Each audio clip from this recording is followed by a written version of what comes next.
မသွားတာဘူးဆိုတဲ့စကားလုံးလေးသေချာခန်းစားကြည့်နော်မလှုပ်တာဘူးဟုတ်လားအကြောင်းမျိုးမျိုးကြောင့်ဒီတွေကနေမထွက်တာဘူးစကားလုံးအသုံးနှုန်းတွေကတေသေးချာလေးစစ်စစ်ပေါက်ပေါက်တွေးကြည့်ရင်အလွန်ရတာရှိတယ်နော်သူကပြောလို့တဲ့သဘောလေးတွေကိုမြင်ရတယ်ပေါ့ဟုတ်လားဝကင်းချင်းရမသွားတာခဲ့ဘာလို့မသွားတာတော့နော်အဲ့ဒီတန်ရုပ်တင်ကျိုးတွေကမချောင်ကြက်တင်ဖွဲ့ချီပြင်းပြီးဖွဲ့ထားတာချီထားတာချောင်းကိုမချောင်ဘူးအလွန်ကိုကြက်ကြက်တဲ့ချီခံထားရတယ်နော်မချောင်ကြက်တင်ဖွဲ့ချီပြင်း၍ခပင်းပြောထူနက်လူထူထူနော်ဖြစ်တိုင်းကိုလည်းပုဂ္ဂိုလ်ဇန်တူများတူတူဝိစုအတွင်ကျင်လေခြင်းဖြင့်ဝကင်းချင်းရမသွားတာခဲ့ဒီတည်းပဲနေရတာနဲ့ပဲချိန်ကုန်နေတယ်ပေါ့ဆိုလိုတာအဲ့ဒါကိုဆက်ပြီးတော့ဆိုရဘလို့ရေးတော့ဝိစုအတွင်ကျင်လေခြင်းဖြင့်ဝကင်းချင်းရမသွားတာခဲ့ကာမရာဂဘဝစသည်တဲ့ဒါကတန်ရောစဉ်10ပါးကိုသူကအတူချုပ်လေးပဲပြောလိုက်တော့တယ်ကာမရာဂတန်ရောစဉ်ဘဝရာဂတန်ရောစဉ်ဟုတ်လားအဲ့ဒီတန်ရောစဉ်တွေဟာကာမရာဂဘဝစသည်လူတို့ပြည်ဝဲကြာကြီးမကတိမ်မွေ့လာတာအလွန်တိမ်မွေ့တဲ့ကြိုးမျိုးပေါ့တန်ရောစဉ်တရားကြာကြီးမကတိမ်မွေ့လာတာဒေဝဗန္ဒနာနတ်မနှမျိုးနတ်တို့ကြိုးထက်ထဘိုးလံကစစလွန်၍အပန္ဒရာဟရယ၌ဖွဲ့ထသိမ့်မွေချီနှောင်လေလေဒေဝဗန္ဒနာနတ်မနှမျိုးနတ်တို့ကြိုးထဲတဲ့နတ်တည်းရဲ့ကြိုးတဲ့တောင်ခိုင်မြဲတယ်တဲ့အဲ့တော့ဒီနေ့မှာနတ်တည်းရဲ့ကြိုးဆိုတာနဲ့ပတ်သက်ပြီးတော့ကောင်းတဲ့ပေါ်လာတာလေးတစ်ခုတရားမင်းနဲ့အာဝရိန္ဒာနဲ့အတူတာနဲ့နော်ရန်သူတွေစစ်ဖြစ်ကြတယ်ဆိုတာကဒါမြတ်စွာဘုရားရဲ့ဟောပြောချက်ဒေသနာတွေကိုအခြေခံပြီးတော့လူသားတွေသိခွင့်ရတယ်ပေါ့နော်အဲ့မှာအတူရာတွေဘက်ကနော်ခေါင်းဆောင်နမင်းကြီးကနော်တရားမင်းရဲ့နတ်မိဖုရားသူစာရဲ့ဖခမဲတော်ပဲလေအဲ့တော့ပြောရင်တာကအဲ့ဒီဝိပဿိတိအတူရာနဲ့နော်တရားမင်းကတစ်ဖက်ခေါင်းဆောင်ပေါ့အဲ့ဒါတရားမင်းကလည်းတာဝရိတနတ်တွေကိုမှားထားတယ်တကယ်လို့တို့နိုင်လို့ရှိရင်အတူတာတို့ရဲ့ကောင်းဆောင်ဖြစ်တဲ့ဝိပဿိတိကိုနှောင်ဖွဲ့ပြီးတော့ငါးစီကိုခေါ်ခဲ့ဝိပဿိတိကလည်းပြောထားတယ်တဲ့သူ့ရဲ့အတူရာတွေကိုတို့နိုင်လို့ရှိရင်ဒီတရားမင်းတာဝရိတတို့ရဲ့ကောင်းဆောင်တရားမင်းကိုအနှောင်ဖွဲ့လေပင်လျင်၅ခုမြောက်ရှိတဲ့အနှောင်ဘက်ကိုနှောင်ဖွဲ့ပြီးတော့ငါးစီကိုခေါ်ခဲ့ရလို့အဲ့လိုချင်းချင်းမှားထားတယ်တဲ့အဲ့ဒါတစ်ချိန်မှကျတော့တိုက်ကြခိုက်ကြရင်းနဲ့တာဝရိတတွေကနိုင်နေတဲ့နိုင်တဲ့အခါကျတော့တာဝရိန္ဒာတွေကအဲ့ဒီဝိပဿိတိသူရိန်ကြီးကိုနှောင်ဖွဲ့ပြီးတော့တရားမင်းကြီးခေါ်သွားတယ်။ဟိုကျတော့တရားမင်းကသူ့ကိုနတ်တို့ရဲ့ကြိုးပေါ့နော်ဒါကစဉ်းစားတရားလေးပြောတယ်သူ့ကိုနှောင်ဖွဲ့ထားတယ်။ခြေနှစ်ချောင်းလက်နှစ်ချောင်းလက်ပင်၅ခုအနှောင်ဖွဲ့ထားတယ်။အဲ့ဒီအနှောင်ဖွဲ့ကဘလောက်နူးညံ့သိမ်မွေ့လဲဆိုရင်တဲ့အဲ့ဒီဝိပဿိတိသူရိန်ကြီးရဲ့စိတ်ထဲမှာ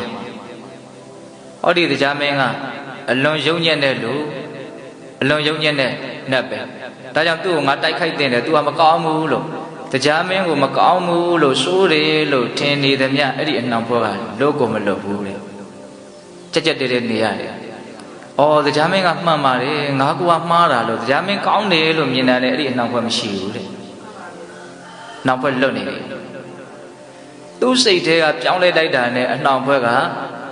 နော်လွတ်ချင်းမလွတ်ချင်းဖြစ်နေတယ်။ကောင်းတယ်လို့ထင်တာနဲ့အနှောင်ဖွဲ့လွတ်တယ်တရားမင်းမကောင်းဘူးလို့ထင်တာနဲ့အနှောင်ဖွဲ့ပြီးသားဖြစ်တယ်ဘလောက်နူးညံ့သိမ်မွေ့တဲ့အနှောင်ဖွဲ့တယ်နော်စိတ်ပေါ်မှာမူတည်ပြီးတော့ကိုဖြစ်နေတာတရားမင်းကောင်းတယ်လို့ထင်တာနဲ့လွတ်တယ်မကောင်းဘူးထင်တာနဲ့နှောင်ဖွဲ့ပြီးသားဖြစ်တယ်ကဲနော်အဲ့ဒါကိုစလိုကြီးကဒီမှာဒေဝဗန္ဒနာနတ်မနတ်မျိုးနတ်တို့ကျိုးထက်တဘိုးလံကဆဆလွန်၍အဲ့ဒီနတ်တွေရဲ့ကျိုးထက်အစာပေါင်းများစွာတာလွန်ပြီးတော့နူးညံ့တဲ့သိမ်မွေ့တယ်ခိုင်မြဲတယ်နော်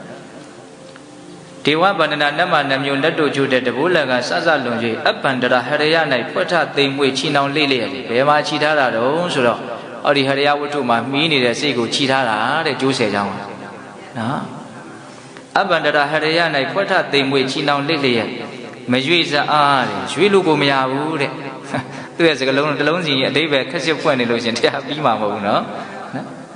အပန္ဒရာဟရယ၌ဖွက်ထသိမ်မွေချီနှောင်လေ့လျက်မရွေ့စအားသားမယားနဲ့တိုင်းကားပြည်ရွာ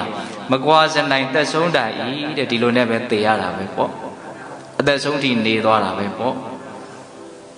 လက်ကင်မထိမျက်စိမထင်ကျိုးဆယ်မြင်ဖြင့်သို့တင်မပြတ်ဆယ်ခွေပတ်ပြီးတဲ့ကဲတန်ရောစဉ်ကိုပြောပုံလေးနော်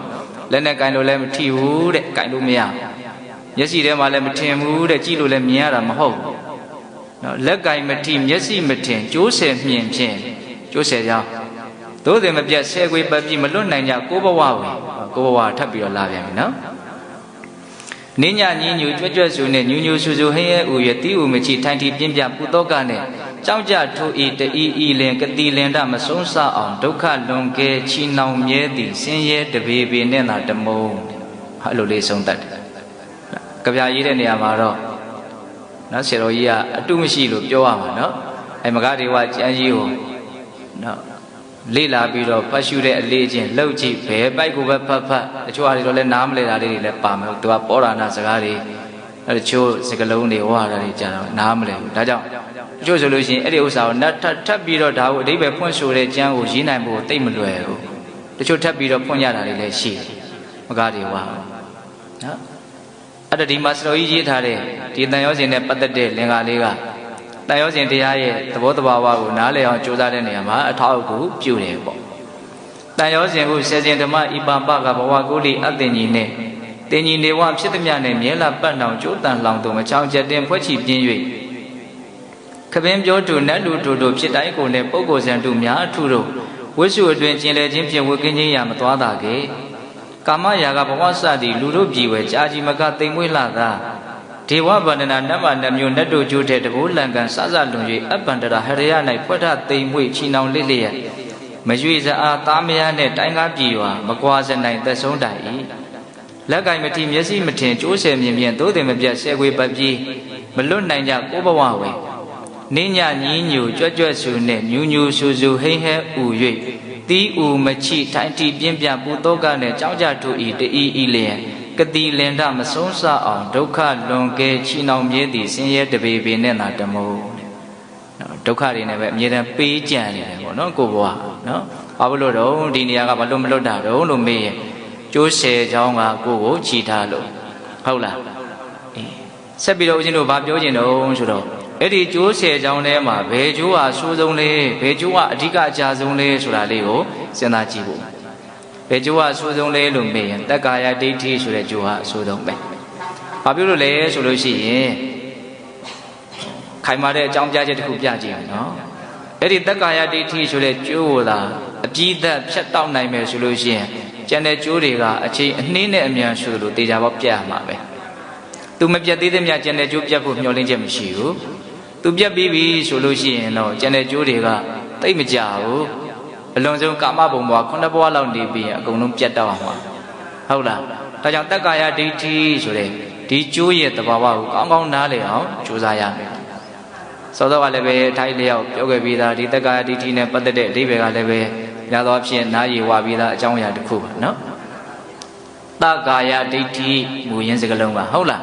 းတက္ကာယကာယဆိုတာအပေါင်းပဲတဆိုတာထင်ရှားရှိနေတာထင်ရှားဖြစ်နေတာဒိဋ္ဌိဆိုတာအဲ့ဒါရဲ့ပုံမှာအမျိုးမျိုးထင်နေတာ